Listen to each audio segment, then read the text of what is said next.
దయచేసి మీ దగ్గర cell phone అనేది స్విచ్ ఆఫ్ చేయాలని కోరుకుంటున్నాను. మీ దగ్గర సెల్ ఫోన్ స్విచ్ ఆఫ్ చేయండి.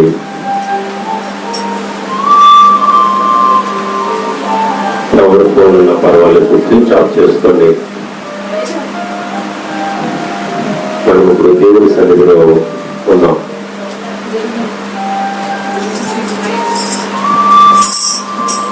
చిన్నపిల్లలు కొన్ని ఇబ్బందులు ఉంటే ఆ వరణలో కూర్చొని, ఎందుకంటే గాలి లేదు కాబట్టి, గాలి ఉన్న ఈ యొక్క ప్రాంతం అంతా వేడిగా ఉంది కాబట్టి కొద్దిగా మనకి ఇబ్బందిగా ఉంటుంది. అందుకనే వేగంగానే మనం 8 గంటల నుంచి ఆరాధన ప్రారంభించుకుంటాం. 8 నుంచి 9 వరకు పాటలు ఉంటాయి. ఆలోచించండి, 8 నుంచి 9 వరకు పాటలు ఉంటాయి. 9 నుంచి 9:15 ఆరాధన ఉంటుంది. ఆరాధనంతరం ఒక 30 గంట అరగంట వాక్యం ఉంటుంది. 10:30 కల్లా మనం ముగించుకొని వెళ్ళే ప్రయత్నం చేద్దాం ప్రతి ఒక్కరు కూడా. ఎందుకంటే మీకు ఇబ్బందిగా ఉండకూడదు, నాకు ఇబ్బందిగా ఉండకూడదు. నాకైతే ఇబ్బంది లేదు, నేను ఎంత సమయాన్ని సరే దేవుళ్ళ క్యాటరింగ్ సిద్ధంగా ఉన్నాను. కానీ మరి మీకున్న సమయం బట్టి మీరు పనులు చేసుకోవాలి, ఎన్ని మీకు ఉండాలి. కాబట్టి తగు జాగ్రత్తలు పాటించాల్సిన అవసరం మీకు మనకి ఎంతో ఉంది. ఏమో మరి ఎండాకాలం వస్తున్నది, ఎండాకాలం భయంకరం ఉంది, మరి వేడి పెరుగుతూ ఉంటుంది. మరి దీనికి కూడా ఒక మంచి ప్రణాళిక మనం సిద్ధం చేసుకుందాం. ఎలాగైతే ఈ వేడి మనం తగ్గించుకోమని. నాకైతే ఏసీ కొందాం ఉంది, ఏసీ కొంటున్నట్టు చక్కగా ఇందులో సీలింగ్ చేసుకొని తర్వాత డోర్ క్లోజ్ చేసుకొని ఏసీ పెట్టుకుంటే చక్కగా ఉంటుంది. అయితే సరే, ఏదైనా మంచి విషయం తర్వాత మనం ఆలోచించుకుందాం కలిసి. మరి సమయంలో లేఖనములో తెలియచేవాడుగా కీర్తన గ్రంథము 39 మొదటి వచనం ఒకసారి మనం జ్ఞాపకం చేసుకుందాం. నా నాలుకతో పాపము చేయకున్నట్లు నా మార్గములను జాగ్రత్తగా చూచుకుంటాను. హల్లెలూయా. కీర్తనకారుడు మాట్లాడుతున్న వాటికంటే సహజంగా మనం అనేకమైన పాపములు చేస్తూ ఉంటాం. శరీరంతో చేసే పాపాలు కొన్ని ఉంటాయి, ఆత్మీయమైన పాపాలు కొన్ని ఉంటాయి, ఎక్కువ నోటితో చేసే పాపాలే ఎక్కువ ఉంటాయి. అందుకనే మన సమస్యలు కొన్ని పరిష్కారం కావు. ఇది మనకు తెలియదు. మనం అనుకుంటాం మన సమస్య ఎందుకు పరిష్కారం కావట్లేదు, మన సమస్యలు దేవుడికి తెలియజేస్తున్నాం, మన ప్రార్థన దేవుడు ఎందుకు వినట్లేదు అనుకుంటూ ఉంటాం. కానీ ఒకటి మనం గమనించవలసింది ఏంటంటే, ఎప్పుడైతే మన ప్రార్థన దేవుడు వినలేదో మన కార్యాలు జరగవు. మనం ప్రార్థిస్తూనే ఉంటాం చాలా సంవత్సరాలు బట్టి. రాత్రి ఒక ప్రియ సహోదరుడు యేసురాజు విజయవాడ నుంచి ఒక కుర్రడు నూతనంగా మనకి సేర్చాడు ద్వారా వాగ్దానం ద్వారా పరిచయం అయ్యాడు. రాత్రి వాళ్ళ తల్లిదండ్రులు 11 నుంచి 12 గంటల వరకు నాతో మాట్లాడారు. ఎంతవరకమ్మా? 11 నుంచి 12 గంటల వరకు. నేను సహోదరుని అదే మన గ్రూప్ లో లేడు కానీ వాట్సాప్ లో ఉన్నాడు. ఎవరు అనుకున్నాడో తెలియదు, కానీ అతను వాట్సాప్ లో స్టేటస్ చూస్తే మన వాగ్దానం ఉంది. ఎవరు ఈ వాగ్దానం పెట్టాలనుకుంటున్నారు, కానీ నేను గమనించలేదు. ఆ సహోదరుడు సాయంకాల సమయంలో ఫోన్ చేసి 8 గంటల నుంచి 20 నిమిషాలు మాట్లాడాను. తర్వాత ఇంటికి వెళ్ళిన తర్వాత ఆ తల్లిదండ్రులు పడుకొని ఉన్నారు. తండ్రి చాలా పెద్ద తాగుబోతు. ఈయన మాటలు వింటున్నాడు, ఎవరితో మాట్లాడుతున్నారని. లేస్తే వాళ్ళు మాటలు చూసి వాళ్ళు లౌడ్ స్పీకర్ పెట్టి మాట్లాడుతున్నారు అనమాట. నేను కూడా మాట్లాడుతున్నాను ఇక్కడ. అయితే మాట్లాడుతుండగా ఆ తండ్రి లేచి అంటున్నాడు, నేను మాట్లాడుతాను పాస్టర్ గారితో అంటున్నాడు. సరే మంచిది, చాలా సంతోషమయ్యా మాట్లాడమంటే. పాస్టర్ గారు మీకు వందనాలండి, మరి నాకు కొన్ని సమస్యలు ఉన్నాయి అని తన కొన్ని బాధలు చెప్పడం నాకు జరిగింది, తన కుటుంబ సమస్యల్ని. అయితే సమస్యలు పరిష్కరించుకునే మార్గం ఒకటే మనకు దేవుడు ఇచ్చాడు, ప్రార్థన. సరే ప్రార్థన చేస్తున్నాం కదా అని చెప్పేసి మన క్రియలు యథావిధిగా ఉంటే ప్రార్థన ఫలించదు. ప్రతి ఒక్కరు ప్రార్థన చేసే వాళ్ళమే. పిల్లలు స్కూల్కి వెళ్ళాలని బాగా చదువుకుని ప్రార్థన చేస్తుంటారు. మనకున్న సమస్యలు బట్టి మనం ప్రార్థన చేస్తాం. కానీ ప్రార్థనలో మనం నిలబడి ఉన్నామో లేదో ఆలోచించుకోవాలి. దేవుడు అడుగుతున్నాడు, మన మార్గాన్ని అడుగుతున్నాడు, మన మార్గాన్ని సర్వం చేసుకోమంటున్నాడు, మన నీతిగా బ్రతుకుతున్నాడు. ఈ చక్కని ఈ ఆదివార కాల సమయంలో చాలా మంది బహుశా యువతి కాల సమయం చాలా త్వరగా మీరు అందరూ దేవుడి సన్నిధికి వచ్చారు. మరి 8:30కి ప్రారంభంగా ఉంటుంది, కానీ ఒక్క పావు గంట లేట్గా పాటలు ప్రారంభించారు. ఎందుకంటే పాట ప్రారంభించేద్దాం. ఎవరు వచ్చినా ముందుగా పాటలు ప్రార్థన చేసుకుని పాటలు ప్రారంభించుకుందాం. పాటలు పాడుతుంటే రన్నింగ్ లోపల వస్తుంటారు. మరి ఉదయకాల సమయంలో అందరూ ఇంటి దగ్గర వంట చేసుకొని దేవుడి మందిరికి వచ్చారు. ఒకసారి చూపించుకోవాలి. వంట చేసుకొని చాలా సంతోషం. వంట చేసుకొని చాలా సంతోషం, మంచిది. దేవుడి కృపను బట్టి దేవుడికి ప్రార్థించారు, చాలా సంతోషం. అయితే ఇప్పుడు మీరు వండుకున్న వంట రుచిగా ఉండాలనుకుంటారా, రుచిగా ఉండకూడదు అనుకుంటారా? చెప్పండి, నువ్వు సమాధానం చెప్పాలి. చెప్తేనే వాక్యం ముగిస్తారు. నేను తక్కువ సమయంలో ముగించేస్తాను. మీకు చాలా ఆనందం వాడంటే నేను ముగించే ఆలోచించి నేను ఉడికిపోతున్నావు. దీనికైనా ఉడికిపోతున్నావు అంటే అక్కడ ఉడికిపోతున్నావు. ఆలోచించుకోండి, మనం ఆలోచించుకోండి. ఎక్కడే మనం ఇలా ఉడికిపోతున్నాం అంటే ఈ రేకుల సెట్ లో చిన్న 8 లైట్ లో మనం ఉన్నాము. ఈ లైట్ లోనే ఒక్కొక్కరు ప్రతి ఒక్కరు తడిసిపోయి బట్టలు తడిసిపోయి దేవుడు వాక్యాలు వింటున్నాం. ఒకవేళ మన పాపం బట్టి నరకానికి అయితే మనం ఎలా ఉడికిపోతాం ఆలోచించుకోండి. ఇది కూడా మన మేలుకే. అంటే ఇప్పుడు ఎలా ఉందంటే పరిస్థితి, మన పాపాలు బట్టి మన ఫలితాలను మన అదే పరిస్థితిని బట్టి ఆలోచించాలి. మనం వండుకున్న వంట రుచిగా కావాలని ఆశపడుతున్నాం. మనం కొనుక్కున్న పంట బాగా ఉండాలని ఆశపడుతుంటాం. మనం విలువైన బంగారం కొనుక్కుంటాము. ఆ విలువైన బంగారం నాణ్యత లేకపోతే మనం చాలా బాధపడతాం. ఒక వారం రోజులు వేసుకుంటారు, రంగు మారిపోతే మనం చాలా బాధపడతాం. కానీ నీ జీవితం, నా జీవితం చాలా విలువైనది. మన జీవితం మనం బ్రతుకు ఉంటేనే, మనం ఉంటేనే ఇన్ని వస్త్రాలన్నా ఎంతైనా అనుభవించగలిగితేనే దాని ఆనందం. కోట్లుండి అనుభవించే స్థాపన మన దగ్గర లేనప్పుడు ఆనందం కాదు. అలాగే జీవితాన్ని ఇద్దరు మనం పరీక్షించి ఉన్నాం. దేవుడు మన సమస్యలు సఫలం కావట్లేదు, మన సమస్యలు సఫలం కావట్లేదు, కారణం ఏంటి మనం యోచించాం, ఆలోచిద్దాం. ఉదయకాల సమయంలో ప్రభువా నా సమస్యలు పరిష్కారం కావట్లేదు, నా సమస్యలు తీరట్లేదు. బండ వంటి సమస్యలు ఉన్నాయి, మొండిగా ఉండే సమస్యలు మామూలుగా లేవు. నువ్వెంతో ప్రార్థన చేస్తున్నావు, దేవుడి సన్నిధికి వెళ్తున్నావు, వస్తున్నావు, పాటలు వింటున్నావు, వాక్యం వింటున్నావు, మరి ప్రతి ఉపవాసం మీద ఉపవాసం ప్రార్థన చేస్తున్నావు. కానీ సమస్య ఎందుకు పరిష్కారం కావట్లేదు నా జీవితంలో? దీనికి అడ్డుగా ఉన్నాయి పాపాలే. రక్షింపబడక నేరపీయులకు నా స్తము కొరచ కాలేదు, ఇప్పుడు నేరపీయులకు నా చెవులు మందము కాలేదు. నీకును నాకును మధ్య దోషములు అడ్డుగా ఉన్నది. వెరీ గుడ్, హల్లెలూయా. మంచి వాక్యం ఇది. ఈ వాక్యాన్ని నెంబర్ అందరూ దేవుని స్తోత్రాలు చెల్లించాలి. ఒకసారి ఖచ్చితంగా మనకు ఒకసారి అడ్డు వస్తున్నాయి. నాకు సమస్య ఉంది, మీకు అందరికి తెలుసు. నా ఇంటి సమస్య ఉన్నా, కుటుంబ సమస్య ఉన్నా, లేకపోతే నా సమస్య ఉన్నా నేను ప్రార్థన చేస్తుంటాను. ఇది దేవుని సమస్య ఉంటుంది. ఆ సమస్య ఇంచుమించు సంవత్సరం అయిపోయింది కానీ సమస్య సాల్వ్ కాలేదు. దానికోసమని గుడ్ ఫ్రైడే ముందు ఉపవాసం స్టార్ట్ చేసి ఎంతవరకు కూడా నేను ముగించలేదు. నేను అనుకుంటాను ఆ సమస్య ఎప్పుడు పరిష్కారం అవుతుందో అప్పుడే రాత్రి పోతాను వరకు పోచే. ఆ సమస్య పరిష్కారం కావాలని ఎన్ని నా జీవితంలో సరి చేసుకోవాలో అన్ని సరి చేసుకుంటా.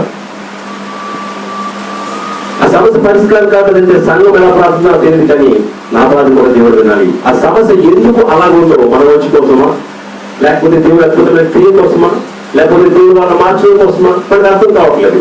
ఏదైనా ఆ సమస్య బయట పడాలంటే ఆ బయట పడడం కోసము ఈ ఉపవాసాన్ని నేను కంటిన్యూ చేస్తూ ఉంటాను.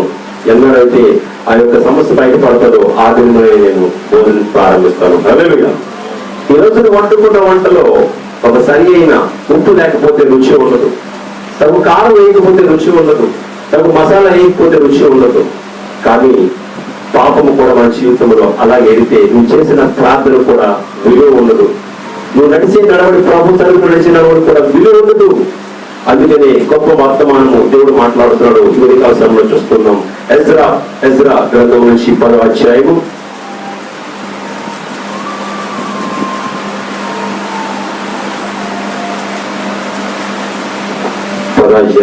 10-11 వచనం ఒకసారి చదవమ్మా. ఎవరు మైక్ పెట్టి చదవరు, మైక్ దగ్గర పెట్టుకుని చదవచ్చు. ఎవరు చదివిన పర్వాలేదు, వారు వీరు పేదలేదు. ఎవరైనా వాక్యాన్ని చదవచ్చు. మైక్ పట్టుకుని చదవండి, వాక్యం చదవాలనుకున్న వాళ్ళు. 10వ వచనం 11వ వచనం. అప్పుడు యాజకుడైన ఎజ్రా లేచి వారితో ఇట్లా మీరు ఆజ్ఞను అన్య స్త్రీలను పెళ్లి చేసుకొని ఇశ్రాయేలుల అపరాధమును ఎక్కువ చేసి తిరిగి. కాబట్టి ఇప్పుడు మీ పితరుల యొక్క దేవుడైన యెహోవా ఎదుట మీ పాపములను ఆయన చిత్తానుసారముగా నడుచుకొనుటకు సిద్ధపడి జనులను అన్య స్త్రీలను సర్జించి మిమ్మల్ని మీరు ప్రత్యేకపరచుకొని. ఇప్పుడు మీ పాపమును ఒప్పుకొని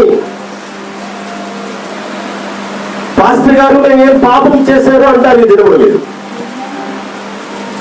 మీలో పాపము చేయలేని వాడు ఎవరైనా సరే ఒక్కడు చెయ్యొద్దంటే మీరు ఎత్తగలరా? నేను ఎత్తగలరా? చెప్పండి.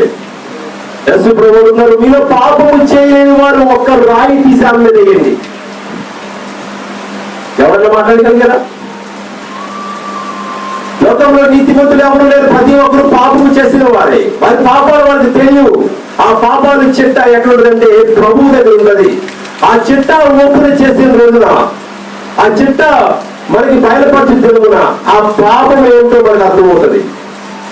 ఆ పాపం మనం ఏం చేస్తున్నామో, ఉదయకాల సమయం నుంచి సాయంకాల సమయం ఎటువంటి పాపములు చేస్తున్నామో మనకు తెలియదు.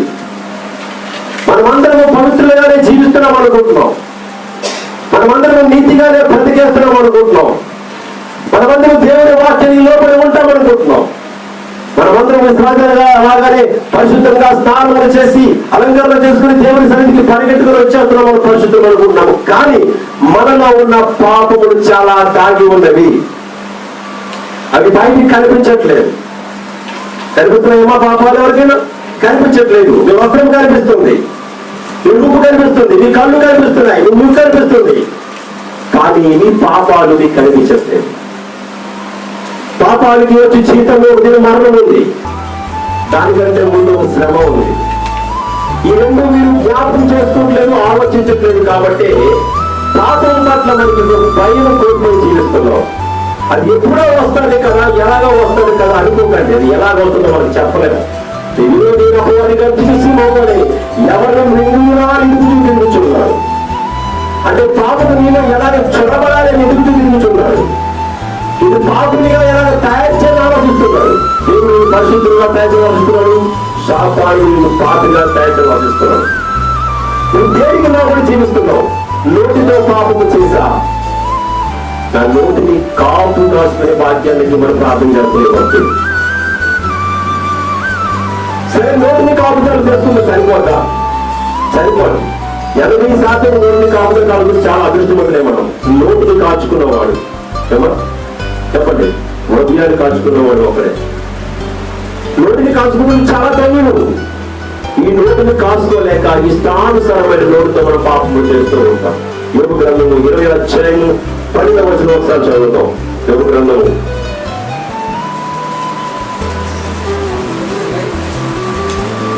20వ అధ్యాయము 10వ వచనం.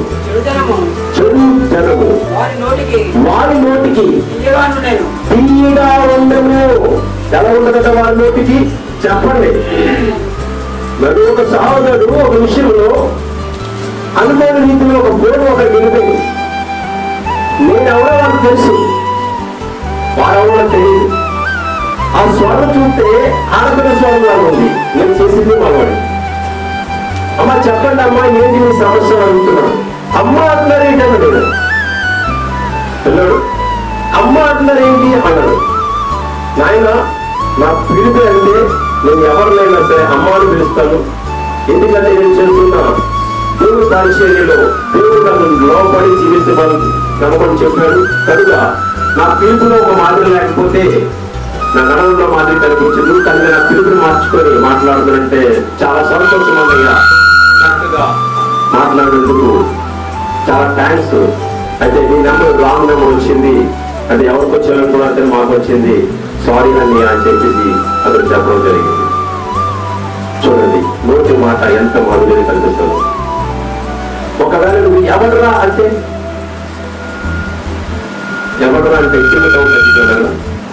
మైకులో ఏదైనా ఆన్లో ఉంటే ఆఫ్లో ఉంటే ఇంట్లో చెప్పాడు, మైకు ఆఫ్ ఎలా కట్టండి, అలా కట్టండి, బాకీ జనంలో ఆన్ చేయండి. ఒకవేళ నువ్వు ఎవడరా అన్నాడు అనుకోండి, ఎలా ఉంటుంది? నువ్వు ఎవడరా నాకు పాపం నోట్లోనే చేస్తున్నాం, మనకు తెలియదు. నోట్లో చేసే పాపాలు మన కంటికి కనిపించట్లేదు. హృదయంలో అనుకుంటాం దేవుడి పరిశుద్ధ కన్నును ఆచరించాలని నడుస్తున్నాను అనుకుంటాం, కానీ నడవలేకపోతున్నాం. నోటినే కాచుకోలేని వాడు చెప్పండి, నోటినే కాచుకోలేని వాడు తన జీవితం ఎలా కావాలి? నీకైతే మంచి రుచికరమైన ఆహారం కావాలి, సరిగా వండుకో. నీకైతే పరలోక రాజ్యం కావాలి, సరిగా జీవించలేదు. నీకైతే దేవుని ఆశీర్వాదం కావాలి, నీ నోటిని కాసుకోవు, నీ శరీరాన్ని కాసుకోవు, నీ జీవులు ఎదిగిస్తే మాట్లాడుతుంటావు. ఏమంటే నాకు 10 సంవత్సరాలు అయిందండి, 20 సంవత్సరాలు అయిందండి మాత్రం మాట్లాడుతుంటాం. అంత సోదరులన్నా, నేను 10 సంవత్సరాలు అయింది బైబిల్ తలకల్లి పెట్టుకునే పడుకున్నానన్నా అంటున్నాడు. ఎక్కడంట బైబిల్ తలకల్లి పెట్టుకున్నాడ? బైబిల్ తలకల్లి పెట్టుకుని చూడలేదా? బైబిల్లో వాక్యం హృదయంలో ఉండాలి.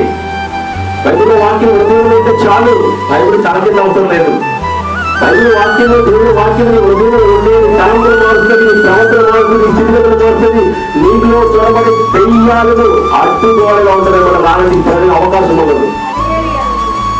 బైబిల్ ఎక్కడుండాలి? బైబిల్ చెప్పండి, హృదయంలో ఉండాలి. మనకి బైబిల్లో ప్రతి వాక్యం హృదయంలో ఉండాలి. ఆయన అన్నారు, నీ చేతికి బాధ్యతల వలే కట్టుకో, నీ హృదయం పలక మీద రాసుకో అని చెప్తుంటే, మా హృదయంలో వచ్చండి, మా సెల్ఫ్ మీద పెడతామండి, మా టీవీ మీద పెడతామండి, మా ఫ్రిడ్జ్ మీద పెడతామండి. బైబిల్లో ఉన్నాం.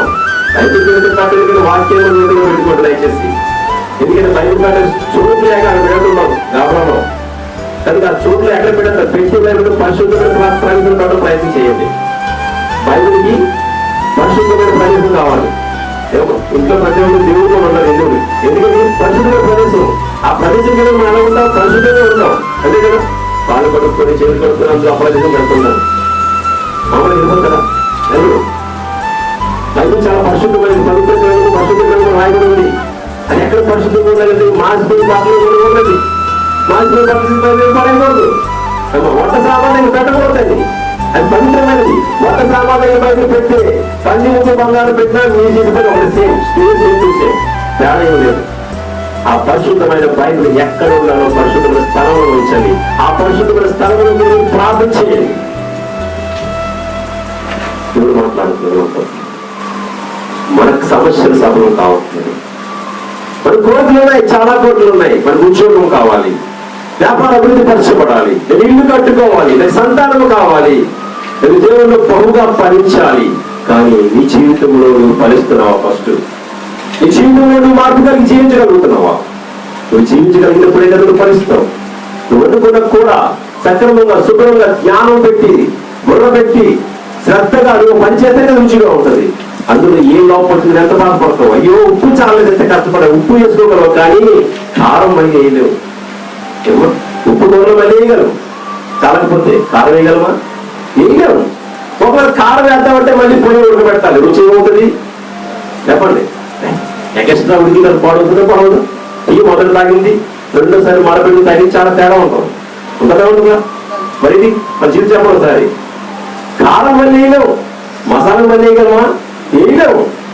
అందుకనే ఫ్రిడ్జ్ లో దాచుకుంటాడు తిందామని, మళ్ళీ బాగుందనుకుంటే దాచుకుంటాడు తిందామని. రుచి మనకు కావాలి. మన జీవితంలో మనకి ఇచ్చే రుచి మనకు అవసరం లేదు. ఆశీర్వాదం ఫలితాలు మనకు అవసరం లేదు. దేవుడు ఆశీర్వాదాలు అవసరం లేదు. మనకి సమస్యలు పరిష్కరించాలంటే మన జీవితాన్ని ఎలాగ మార్చుకోవాలని నడవడి మనం మార్చుకోలేము.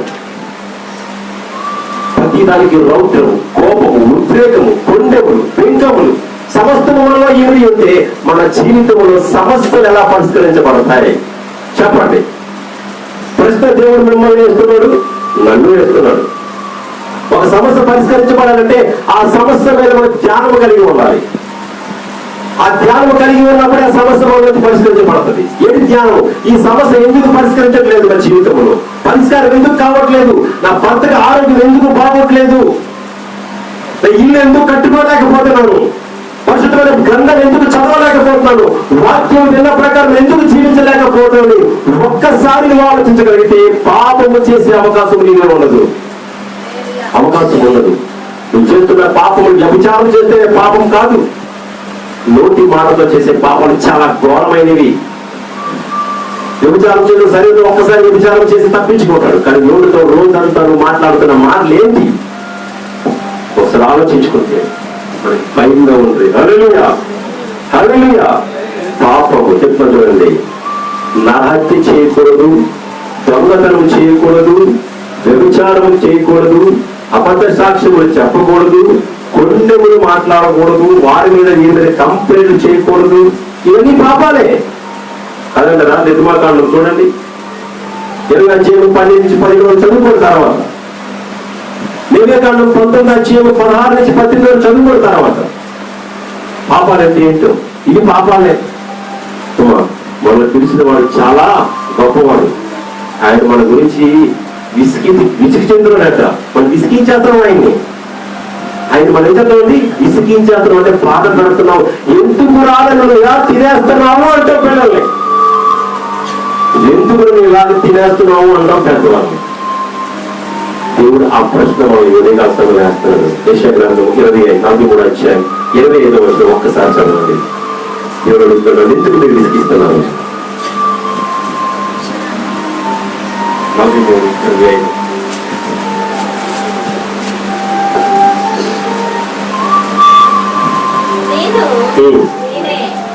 నేనే యెషయా 43:25 అమ్మా చదవమ్మా. నేను నేనే నా చిత్తానుసారముగా అతిక్రమములను తుడిచివేయుచున్నాను. నేను నీ పాపములను జ్ఞాపకము చేసుకొనను. నాకు జ్ఞాపకము చేయదు.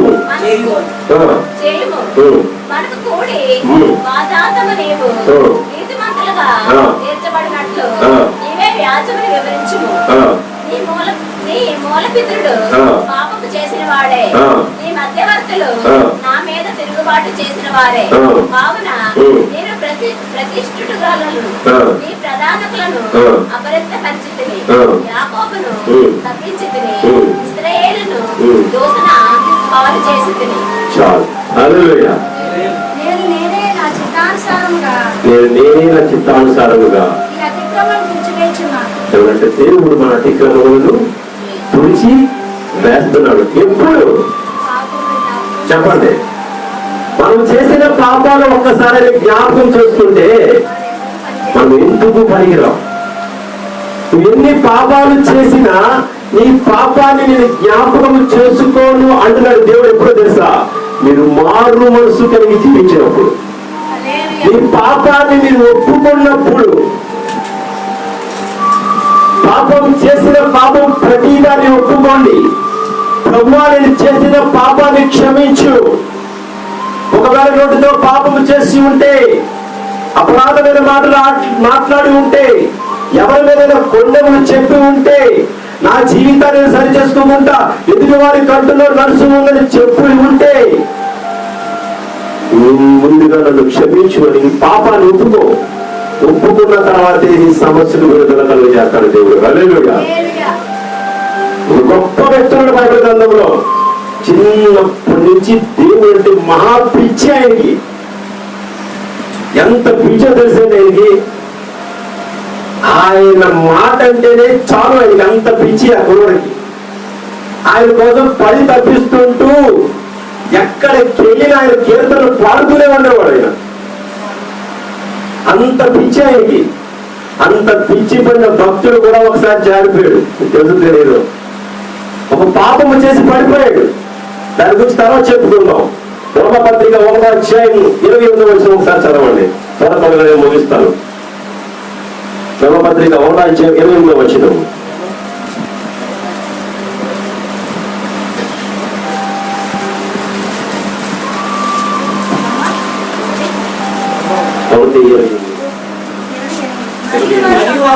మరియు వారు తమ మనుషులు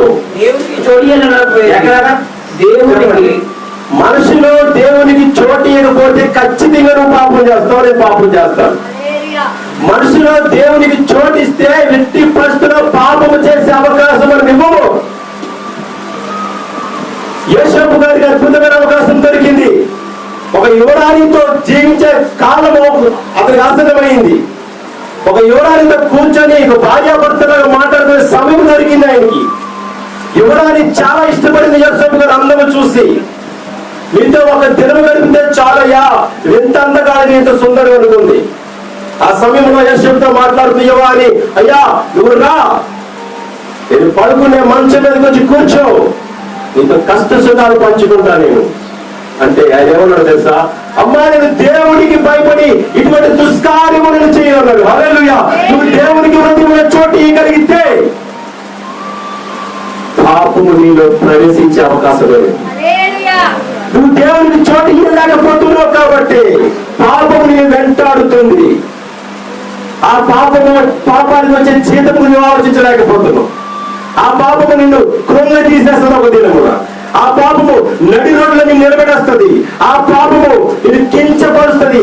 ఆ పాపము అందరికంటే తక్కువ వారిని చేసేస్తుంది.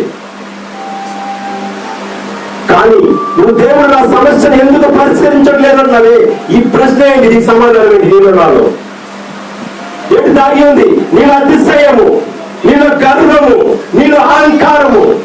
నా తర్వాతే, నా మాట తర్వాతే నువ్వు ఎంత గొప్ప వాడమైనా ఉండవచ్చు, కానీ దేవుని విషయంలో, దేవుని మాట విషయంలో తగ్గించుకునే జీవించాలి. అప్పుడే నువ్వు హెచ్చించబడతావు. రాజు ఆయన రాజులే కదా అని తన ఇష్టానుసారమైన జీవితం జీవిస్తే సాగిందా? తన ఆటలు సాగాయా? లేదు. దేవుడు ఒక్కసారి విడిచిపెట్టాడు ఆయన్ని. నువ్వు చిన్నప్పటి నుంచి నన్ను ఎంత ఇష్టపడ్డావు, కానీ ఇప్పుడు నువ్వేం చేసావు? నీ సొంత నిర్ణయము, నీ అతిశయము, నీ స్వబుద్ధిని ఆధారం చేసుకొని నా పట్ల దుష్కార్యము చేసావు నువ్వు అంటున్నాడు దావీదు. దేవుడు హల్లెలూయా, హల్లెలూయా. 2వ అధ్యాయం 2 సమూయేలు గ్రంథము 13 అధ్యాయం చూడండి. 2 సమూయేలు 10వ అధ్యాయము 13 నుంచి 17 వచనం చదువుకొని వాక్యాన్ని ధ్యానం చేసుకున్నాం మనం. 2 సమూయేలు 10వ అధ్యాయము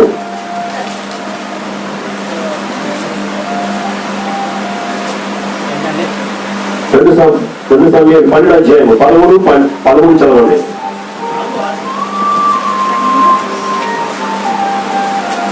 2 సమూయేలు 12వ అధ్యాయము 4 సార్లు చెప్పాను. ఇప్పుడు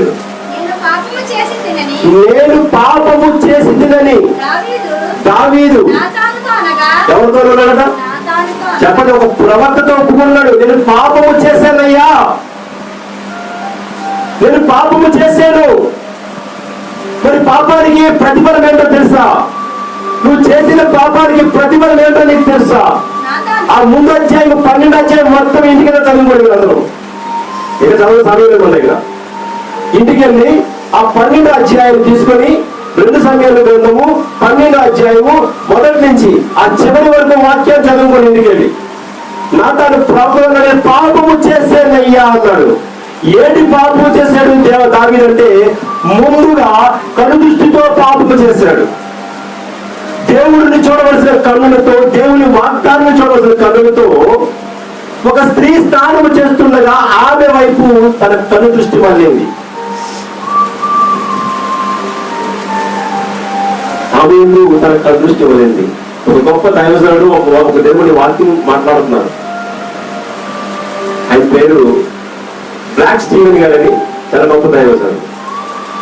ఆయన వాక్యం ఏంటందుకు ఆయన ముందుగా ఒక చిన్న అడ్వర్టైజ్మెంట్ చెప్తున్నాడు అనమాట. పూర్వము బాత్రూములు లేవు కనుకనే స్త్రీలు తడికలు కట్టుకొని, పురుషులు బాత్రూములు లేవని బయట స్నానం చేసేవారు. అంతకు పూర్వము దేవుని పరిపాలించే కాలంలో బాత్రూములు లేవు. అందుకనే పార్వతీదేవి వినాయకుడిని కాపులా పెట్టి స్నానం చేసిందట.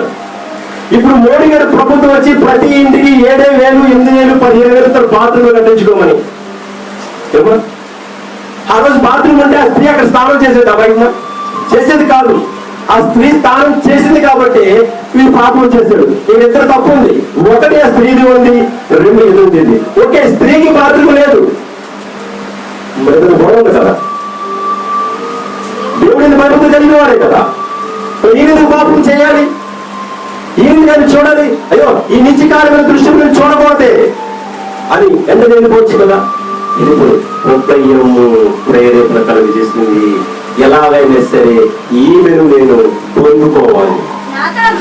నాతాను నీవు చావకుండానట్లు, నువ్వు చావకుండా ఉండాలంటే దేవుడు నీ పాపాలను పరిశీలిస్తాడు. కానీ నీ పాపాలను ఖచ్చితంగా ఒప్పుకో. నువ్వు పాపాన్ని ఒప్పుకోలేదని చెప్పు కూడా నీ సమస్య పరిష్కారం కాదు. నేను చెప్పాను కొంచెం ఆటండి. నాదైనా నీదైనా ఎవరైనా సృష్టిలో ఉండేది గొప్ప దైవమైనా సరే వాక్యం అందరికీ నాకు ఒకటే, మీకు నాకు ఒకటే. గొప్ప పోప్ అవ్వచ్చు, లేకపోతే బిల్ క్లింటన్ అమెరికా అధ్యక్షుడు అవ్వచ్చు, అది దేవుని నమ్ముకుని ఉండొచ్చు. కానీ ఆయన పాపం ఒప్పుకుంటేనే పరిశుద్ధులు ఉంటాడు. పాపం ఒప్పుకుంటేనే సమస్య పరిష్కరించబడుతుంది. పాపం ఒప్పుకుంటే పోలీసులు ఏం చేయలేదు తెలుసా? ఈ మధ్యకాలం సమయంలో 4 చనిపించాడు అప్పుడు అప్పరాజంలో పెందులో. ఎంతమంది ఎంతమంది 6 ఒకేసారి చంపేశాడు. చంపేశాడు ఏం తెలుసా? కిందగా స్టేషన్కి వెళ్ళిపోయి తన కత్తి పైకి చూపించి, అయ్యా నేను 6 చంపేశాను. ఒంటి మీద ఒక దెబ్బ అయినందుకు ఆస్కారం లేదు. ఇంకా ఒక దెబ్బ పడ్డది కూడా ఆస్కారం. పాపాన్ని ఒప్పుకున్నాడు, చంపేశారంటే ఖచ్చితంగా. ఇప్పుడు శిక్ష వేయాలి తప్ప దెబ్బ కొనకూడదు. ఇప్పుడు నీవు నేను ఆత్మీయంగా బ్రతుకుతున్నావు. పాపము చేసావంటే మనకు శిక్ష ఏంటో తెలుసా? మనకు అది జరగదు. ఇదేం లేదు. నువ్వు పాపం చేసేవాడి కార్యం జరగదు. నువ్వు అబద్ధం ఆడేవాడి కార్యం జరగదు. వ్యభిచారం చేసేవాడి కార్యం జరగదు. నువ్వు దొంగతనం చేసేవాడి కార్యం జరగదు. నువ్వు నోటితో మాట్లాడినావని కార్యం జరగదు. ఖచ్చితంగా దేవుడు మాట్లాడుతున్నావు అనేది. నువ్వు ఇప్పుడు ఏం చేయాలి? పవిత్రపరచుకోవాలి. దేని? హృదయాన్ని పవిత్రపరచుకోవాలి. నీ హృదయాన్ని పవిత్రపరచుకుంటే, పరిశుద్ధపరచుకుంటే పాపము చేసే అవకాశం ఎవ్వరు లేవు కూడా. మరి ఇతను కూడా చిన్నప్పటి నుంచి దేవుడి భయభక్తులు కలిగి ఉన్నాడు. అతను దేవుడు ఎందుకు చిన్నప్పటి నుంచి భయభక్తులు కలిగి ఉన్నాడు? యోసేపు, షేమ్, దావీదు, షేమ్. కానీ యోసేపు దేవుడు యోసేపు భయభక్తులు కలిగి ఉన్నాడు. దేవుడిని ఆరాధించేవాడు, దేవుడి నడవ నడిచేవాడు. ఇతను ఎప్పుడు కీర్తిస్తూనే ఉన్నాడు, ఆయన్ని స్తుతిస్తూనే ఉన్నాడు. ఇతను స్తుతిస్తే దెయ్యాలు కూడా పారిపోయాడు. మీకు తెలిసిన పాట పాడుతుంటే, సంగీతం వాయిస్తుంటే సౌండ్లో పట్టి దెయ్యం పారిపోయిందంట. మన పాట దిగి పరిశుద్ధాత్మ దిగి పారిపోయింది. మన మొహం కాకపోతే పాడుతూ ఎలా పాడుతున్నారు, వాళ్ళ పెద్దలు ఎలా చదువుతున్నాయి, వాళ్ళు చప్పట్లు కొడుతున్నారా లేదా, వాళ్ళు కొట్టకపోతే నేను ఎందుకు కొట్టాలంటే పరిశుద్ధాత్మ మీరే కదా వస్తాడు. చెప్పండి. ఆయన పాట పాడుతుంటే సౌండ్ చూసి పాడపడేవాడు కానీ దేవుడిని చూసి పాడపడేవాడు. పరిశుద్ధమైన దేవుని ధ్యానం చేసుకుంటూ హృదయంలో ఉంచుకొని సంగీతం వాయిస్తుంటే దెయ్యము పారిపోయేది. ఆరాధనలో మనం పీడుతున్న దెయ్యాలు పారిపోవాలని కోరుకుంటున్నాను. ఆరాధనలో మనం బంధించిన బంధన కాలాలు పెంచివేయాలని కోరుకుంటున్నాను. నేను ఆరాధనలో నీ స్వభావ బుద్ధి మారాలని కోరుకుంటున్నాను. అందుకే పూర్ణ హృదయంతో, పూర్ణ ఆత్మతో, పూర్ణ శక్తితో నీ దేవుడిని యెహోవాను స్తుతించుము, గణపరచుము, ప్రార్థించుము. పూర్ణమని ఎప్పుడు తెచ్చుకుంటాము? ఈ పాపాన్ని ఎప్పుడు పూర్తి గుర్తుకుంటాము? తిరిగి ఎన్నడూ పాపం చేయకుండా జీవిస్తాము. అప్పుడే ఈ సమస్య పరిష్కారం. హల్లెలూయా, హల్లెలూయా, హల్లెలూయా. ఏమో మిగతా రోడ్లు అడుగు ఉన్నారు. మిగతా వాళ్ళ రోడ్లు చాక్లెట్ ఉన్నాయండి చెప్పండి. లేకపోతే రోడ్డు గుడ్డ మాస్కులు ఒక్కరికి మాస్కులు లోపల ఉండాల్సిన మాస్క్ దేవుడు కాపాడు. అందులో చెప్పండి ఒకటి అంతమంది కలిగి దేవుడు ఉండడమా? చూసారా? వాక్యం వింటున్నాడు. చెబుతారు వాడు ఆత్మ చెప్పిన మాట నిన్ను కాక మీరు ఆత్మ లేదు, మీరు దేవుని పిల్లలు కాదు కనుక దేవుని మాట మీరు వినలేరు. దేవుని మాట విన్నవాడు ప్రతి ఒక్కరు అలర్ట్గా ఉంటాడు. యుద్ధంకి వెళ్ళివాడు ఎలర్ట్గా ఉంటాడు. సైనికుడు ఎప్పుడు అవతరించుకుంటాడు. యుద్ధం చేసేవాడు శత్రువు నా మీద ఎప్పుడు పాల్గొంటున్నాడు. అది ఎప్పుడు నా మీద వేస్తుంటాడు. ముందుగా రెడీగా ఉంటాడు. నీలో ఆ యొక్క ధ్యేయం లేదు. వాక్యం వింటున్నావు నాకేంటనే ఎవరికో పక్కింటుగా ఆవిడ పక్కన ఎవరో పక్కన వాక్యం మనకు కదా చెప్పండి. ఎవరో పాపం చూస్తారు లైన్ ఆగలే మనకు కాదులే అంటే నువ్వు పాపం చేసినట్టుగా సగం వినకపోవడం అది పాపం. దేవుడు చెప్పిన మాట ఆజ్ఞాధికారులే పాపము, పాపము చేయ ప్రతి వాడు ఆజ్ఞను అతిక్రమించను. హల్లెలూయా చెప్పని ప్రతి ఒక్క నోరు మూయబడును. హల్లెలూయా, హల్లెలూయా, హల్లెలూయా. ఒకవేళ అన్నీ చెప్పలేకపోతే మీ నోరు మూత పడిపోతే తర్వాత అన్నీ చెప్పాలన్నా అంటూ ఉన్నారు. కనుక అదే చెప్పడానికి ప్రయాస కలిగి ఉండండి. దేవుడు మాట్లాడుతున్నాడు, మనుషులు మాట్లాడలేదు. నా సమస్య మీకు చెప్పట్లేదు, నా బాధ మీకు చెప్పట్లేదు. దేవుడు నిన్ను నన్ను ఎలాగ నడవమన్నాడని నేను చెప్తున్నాను. దేవుడు మాట్లాడిస్తున్నాడు నాతో, నేను మాట్లాడలేదని. ఆ మాట్లాడి తర్వాత సార్ నా ఒంటులో ఇంకా కొద్దిగా చెమట పట్ల బాగుంటుంది, నీ ఊళ్ళో ఆడితే బాగుంటుంది. దావీదుకి అంత ప్రయాసం ఉంది అని చూడండి. నాతో చెప్తాడు పాపాన్ని ఒప్పుకోని. నీ పాపాన్ని ఒప్పుకోకపోతే నీ పాపానికి క్షమాపణ ఉండదు. నువ్వు చేసే ప్రార్థనకి ఫలితం ఉండదు. ప్రభుత్వం నీ పాపాన్ని ఒప్పుకొని ఉండేగా సమయంలో ప్రభు అడిగే పాపం చేశాను, ప్రభు అడిగడుతో పాపం చేస్తే మనం క్షమించు. శరీరంతో పాపం చేసి వచ్చిన క్షమించు. ఇంటి దగ్గర గొడవలు ఆడుకుని వచ్చాడు ఆయన. జగడముడు మీకు తగదు అని లేఖనం చెప్తుంది. ఆ జగడం ఆడుకుని వచ్చాడు మనం క్షమించు. ఎన్నడూ ఇటువంటి కార్యాలకు నేను అవకాశం ఇవ్వకుండా నా కార్యాలు సఫలపరచుకునే విధముగా నేను జీవించే భాగ్యాలు నాకు దయచేసి దేవుడు అని ఈ పాపాలు కొన్ని కాల సమయంలో కొన్ని ముందుకు వాక్యాన్ని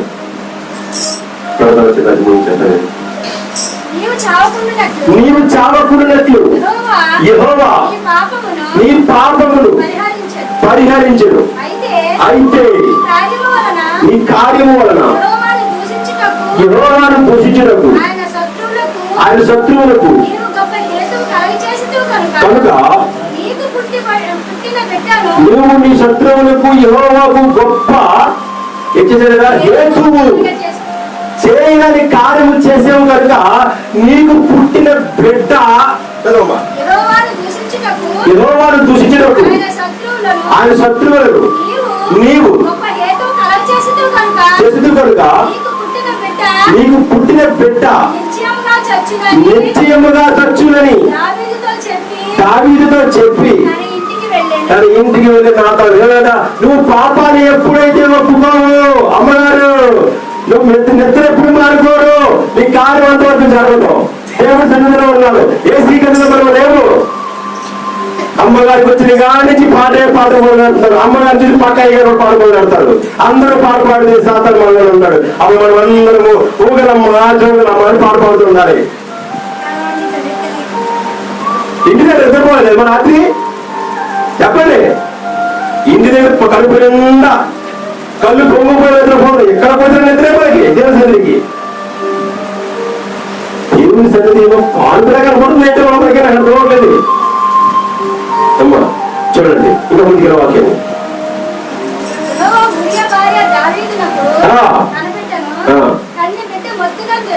యెహోవా బాగా చదువు.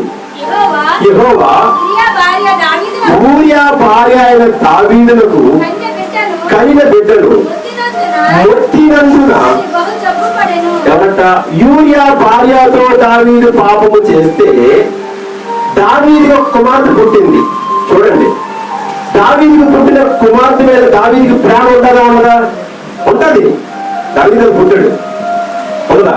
మీ కుమార్తె ప్రేమ ఉండదా? మీ ప్రేమ లేకపోతే మీరు కషాయాలు చేసి చెప్తున్నాను. ఉంటదా ఉండదా? మన తండ్రికి మన మీద ప్రేమ ఉందా లేదా? ఉందమ్మా చాలా గారు, మన తండ్రికి మన మీద ప్రేమ ఉందా? పలువురికి వెళ్ళ కాక చూడండి, ఆ ముందు ఎలాగైతే రెండు వెళ్ళకపోతాను. ఇది ఇది ఆ డబ్బులు మీరు మొక్క మీద పెట్టుకుని కడుక్కోండి దయచేసి. చెమటలు కడుక్కు తెలుసుకుంటే బాగుంది. కానీ పాటలు ఎక్కువ నేర్చేస్తున్నారు నిద్ర పాటలు. చందమామ రావి రావి చిన్నపిల్లలకి పిల్లలు అమలు చేసి పాడుతున్నారు. అది చక్కగా గోడు తింటూ తింటే బుద్ధిలో పడుకుంటారు అనమాట. వాళ్ళకి మీకు అలా అనిపిస్తే చాలా సంతోషంగా ఉంటుంది. దావీదు ఉపవాసం ఉండి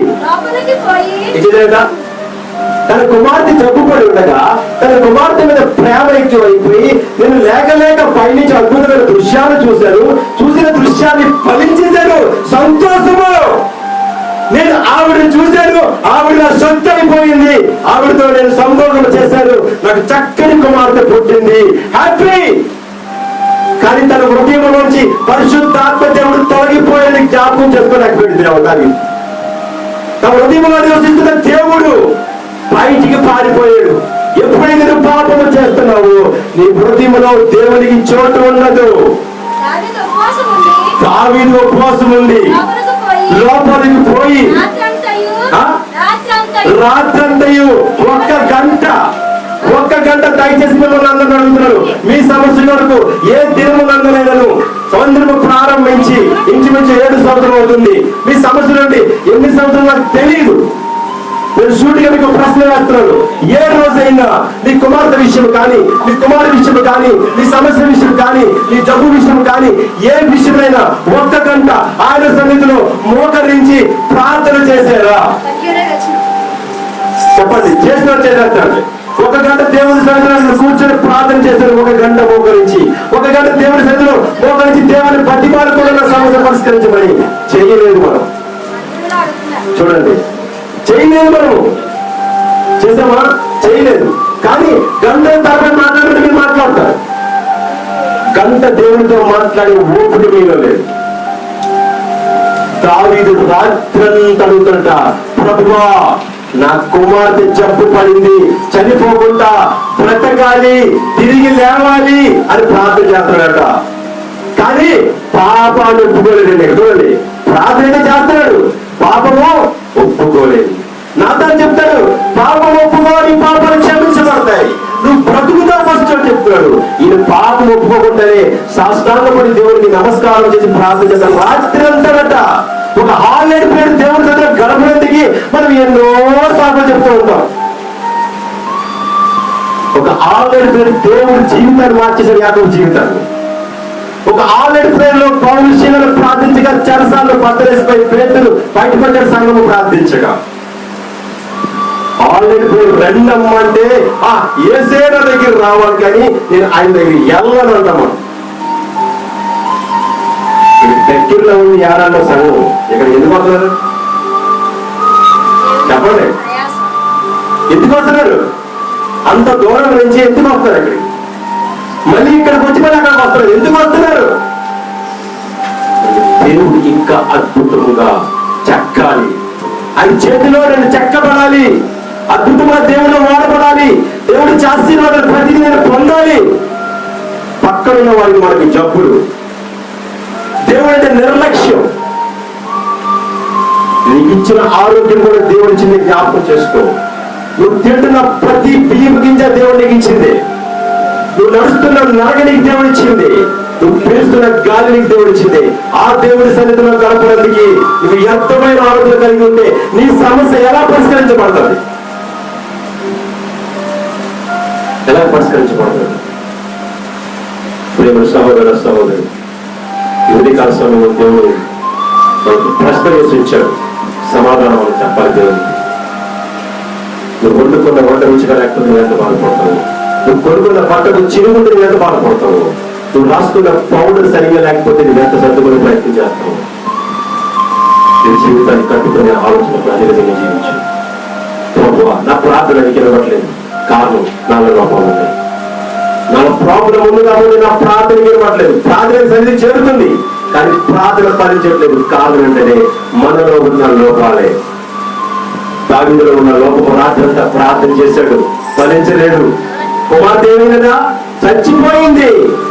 ఏమమ్మా ఇన్ని కీర్తన పడేది కదా, ఇంచుమించు 79, 78 కీర్తన 5 రాసిన కీర్తన గ్రంథంలో.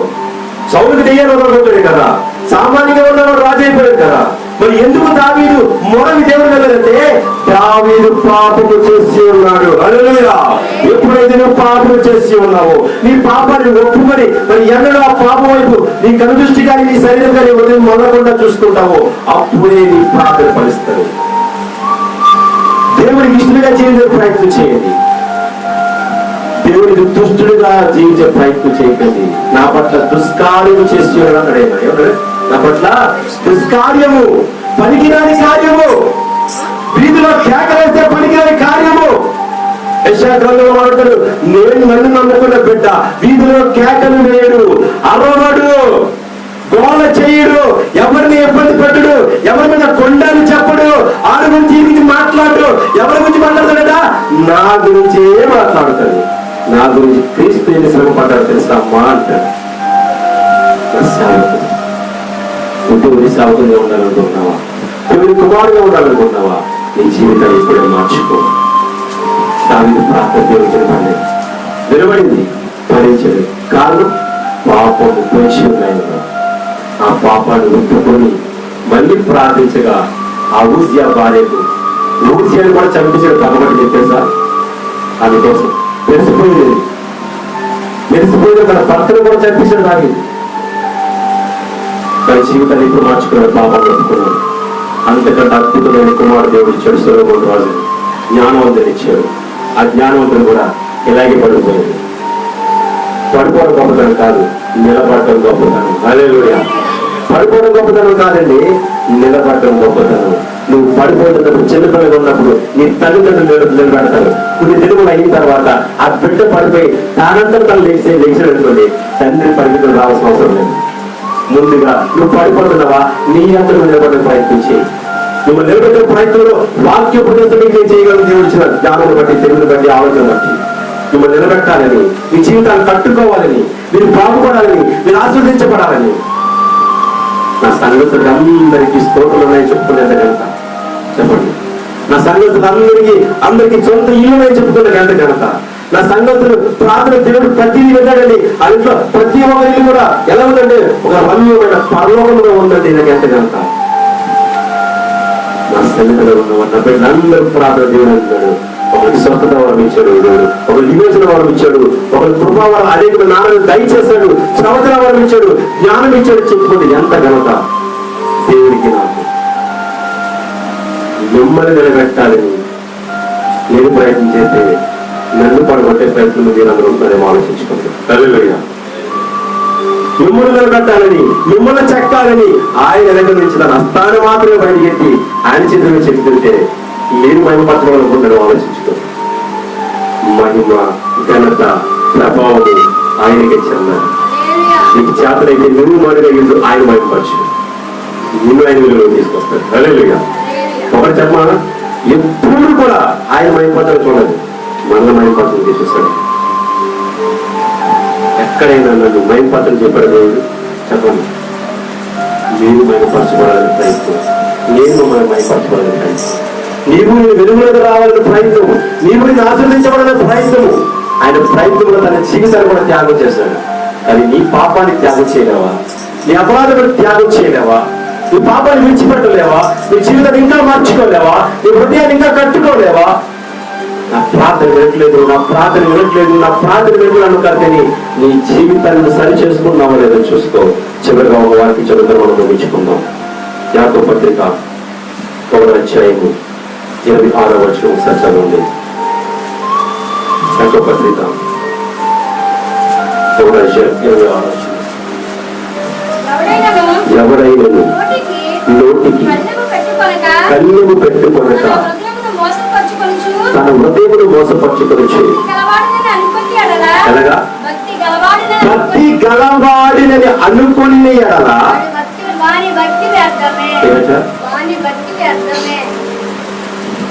ఆదివారం చేసిన శుక్రవారం శనివారం 2 ఉపవాసం ఉండినా దయచేసి ఎట్లా ఆలోచించండి. విస్తారమైన సమర్పణ దేవునికి ఇచ్చిన, రాత్రులు పగలు ఉపవాసం ఉండి ప్రార్థన చేసిన, ఈ నోటికి మాత్రం కళ్ళు పెట్టుకోకపోతే నీ భక్తి అంతా వ్యర్థము. నువ్వు చేసినదంతా పెంట మీద పారేసినంత సమానం. చక్కని పరమను వండుకొని చెప్పండి, పెంట మీద పారవేయబడిన దగ్గర పనికొస్తుంది. ఎవరైనా తిరగలరు, ఎంత వేస్ట్ అయిపోతుంది. అది పెంటతో సమానం అయిపోతుంది. నోటికి కళ్ళు పెట్టుకోకపోతే నీ జీవితం కూడా అంతే. రోమపత్రిక 3వ అధ్యాయం 11వ వచనం ఒకసారి 3:11.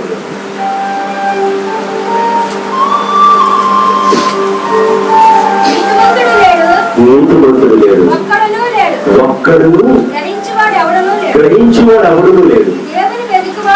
ఎవరట? దేవుని వెతుకువాడు లేడు. అందరూ త్రోవ తప్పి ఏకముగా ఒకరనట. చెప్పండి, ఈ మధ్య వాళ్ళ మీకు గ్రూపులో పెట్టిన వీడియో పాస్టర్ గారిది వినలేదు. సంఘములో ఒక వ్యక్తి ప్రార్థన చేస్తే అది యెహోషువకి దోషం వచ్చిందట. సంఘములో ఎవరైనా ఒక్క తప్పు చేస్తే అందరికీ వర్తిస్తుంది, ముఖ్యంగా దేవుడు వర్తిస్తుంది. నువ్వు బయటికి క్రైస్తవుడు అని చెప్పుకున్నావు కదా, అప్పుడు అడుగుతారు ఎక్కడికి వెళ్తావు ఆయన చర్చికి అడుగుతా. మనం అడుగుతాం కదా, ఎవరైనా కొందరు పని క్రైస్తవుడు ఏం చర్చికెళ్తారని పలానా కాదు స్టీఫెన్ పవర్ గారు చర్చికెళ్తామని చెప్తారు కొంతమంది. అదే సతీష్ కుమార్ ప్రసంగం అని చెప్తారు. లేకపోతే ఎవరెవరో మందిలో పేరు చెప్తారు చెప్పాము. అడ్రస్ అంటే ఈ క్యారెక్టర్ అడ్రస్ సంఘం, ఈ తండ్రి దేవుడు, నీతిమంతులు ఒక్కరు లేదు, అందరూ పాపం చేస్తారు. వారి గొంతుకు తెరిచిన సమాధి, వారి నాలుగుతో మోసము చేయదు, వారి పెదవుల కిందట సర్ప విషమున్నదట. చెప్పండి, దేవుడు భక్తి భయముక్తులు కలవాడు ప్రభువులో సర్వ విషయమే ఉండదంటారా? ఉండదు. ఎందుకని? భయము కలిగి ఉంటాడు. మాట్లాడే ప్రతి మాటలు వివేకము కలిగి మాట్లాడుతుంటాడు, జ్ఞానము కలిగి మాట్లాడుతుంటాడు, దేవుని గురించి మాట్లాడుతుంటాడు. పనికిరాని మాట్లాడు. ఒకవేళ మీలో ఎవరైనా సరే పనికి వాళ్ళు మాట్లాడుతున్నారంటే సామెతల గ్రంథం, ప్రసంగి గ్రంథం 5వ అధ్యాయము ఒకసారి చదువుకోండి. విస్తారమైన మాటలను, స్వప్నములు, నిష్ప్రయోజనములు, వేష్టిగా ఒకరి గురించి మాట్లాడుతున్న వ్యర్థము, అది పెంటతో సమానము. పనికొచ్చే మాట ఏమన్నట? బంగారు పలుగులో ముత్యములాగా ఉండాలట. ఒక్క మాట మాట్లాడు చాలు.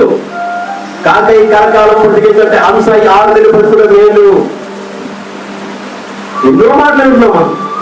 ఆచరించడం దెబ్బైపోతున్నాం. కొద్దిగా తక్కువ మనకి వెళ్దాం, తగ్గించుకోవడం. ఈ రెండు సరి చేసుకుంటే నీ జీవితాన్ని కట్టుకుంటావు. అందుకే యేసుప్రభువు 12వ అధ్యాయంలో మనం ఏమని తెలుసా? చెప్పండి, మనం ఏమని తెలుసా? దేవుడు పెట్టు అన్నాడు, సర్ప సంతానమా అన్నాడు. హల్లెలూయా. ఎవడైతే నాలుకతో పాపము చేస్తాడో, నోటి మాటలతో పాపము చేస్తాడో, శరీరంతో పాపము చేస్తాడో, దేవునికి విరుద్ధంగా జీవిస్తాడో, వారు ప్రతి ఒక్కరికి దేవుడు మాట తెలుసా? సర్ప సంతానము, మీరు వారితో స్నేహం చేయకండి. హల్లెలూయా. ఆయన మాట ఎందుకు మాట? అది ఎవరట? సాతానుతో సమానం. ఆదిలో సర్పము మోసగించింది, ఈ దేవులో వారిని మనం మోసగిస్తాం. మీరు కూడా సర్పములు పోలేవారు. మీ నాలుగు విషయములు కదలట్లేదు. ప్రేమ దేవుడు పెట్టారా? మిమ్మల్ందరినీ ఒకటి వేడుకొస్తాను. నేను ఘనత పొందాలని, నేను మహిమపరచబడాలని, నేను ఆస్తులు సంపాదించుకోవాలని, నేను దేవుడి సేవలు కావాలని, నేను దేవుడి పర్లోక రాజ్యం తీసుకెళ్ళాలి. దేవుని భయభక్తులు కలిగి ఉన్నాను. నేను తెలుసు తెలియచేసి తప్పులని క్షమించబడాలి. మరి అన్న తప్పులు చేయకూడదు. నాలాగా మిమ్మల్ని మంచి మార్గాన్ని నడిపించాలి. మీరు ఘనతకు పాత్రలు కావాలి. మీరు దేవునికి దగ్గర కావాలి. మీ మాట దేవుడికి తినాలి. దేవుడు మిమ్మల్ని ఆస్వాదించాలి. ఒకవేళ వెళ్తే నాకు వారు ఉంటుంది. ఏం తెలుసా? అయ్యో, జాన్ చక్కని పాటలు పాడుతున్నాడే, జానోత్తరం చూద్దాం.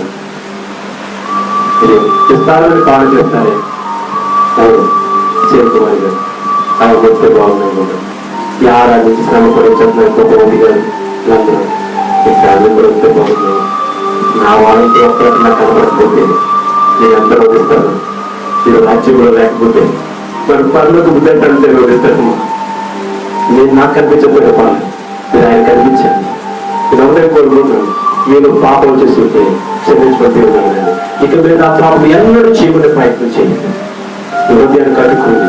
ప్రభువా, రెండు చర్చకు పర్లేదు, నా బిడ్డల పనులు రాజ్యం చేర్చు. ఆయన అన్నాడు, నేను వెళ్తున్నాను. ఎక్కడికి? నేను వెళ్తున్నాను అన్నా. నేను వెళ్తున్నాను. నా ఒక్కడికి ఇల్లు కాదు, మీకు అందరికీ ఇల్లు తయారు చేస్తాను. అందరికీ చక్కని నివాసం తయారు చేసేసాడు. ఆయన నివాసంలో ఉన్నందుకు, ఆయన నివాసంలో స్వాగతం చేసుకున్నందుకు, ఆయన నివాసంలో బ్రతకడానికి, ఆయన నివాసంలో స్తుతించినందుకు, ఆయన నివాసంలో ఆరాధించినందుకు మనము అవకాశం తెచ్చుకోవాలి. ఈ అబ్రాహం తెలుసా? నేను పునాదులు గల పట్టణంలో కోసం ఎదురు చూస్తున్నట్ట. ఏంటంట? పునాదులు గల పట్టణం. ఈ జీవితంలో లోకంలో పునాది నేను పట్టణాలు ఉంటుందంట. విశాఖపట్నం రోజు మనకు కనిపించదు, ఆలోచించండి. హైదరాబాద్ మనకు కనిపించదు, అమెరికా కనిపించదు. ఎప్పుడు కళ్ళు మూసిన తర్వాత కనిపిస్తుందా? తర్వాత పునాది గల పట్టణం, మహిమ గల పట్టణంలో ఉండాలి. అంటే ఇప్పుడు నుంచి నీ జీవితాలు కట్టుకో. ఈ సమస్య పరిష్కరించబడాలా? నీ ప్రార్థన భరించాలా? నీ పాపాన్ని దాని వల్ల ఖచ్చితంగా ఒప్పుకో. అద్భుతమైన ఫలితాన్ని చూడబోతున్నాం. ప్రియ సహోదరుడా, హల్లెలూయా. ప్రార్థన చేస్తున్నాం. మహాపరిశుద్ధుడు గొప్ప దేవుడు ఆయన.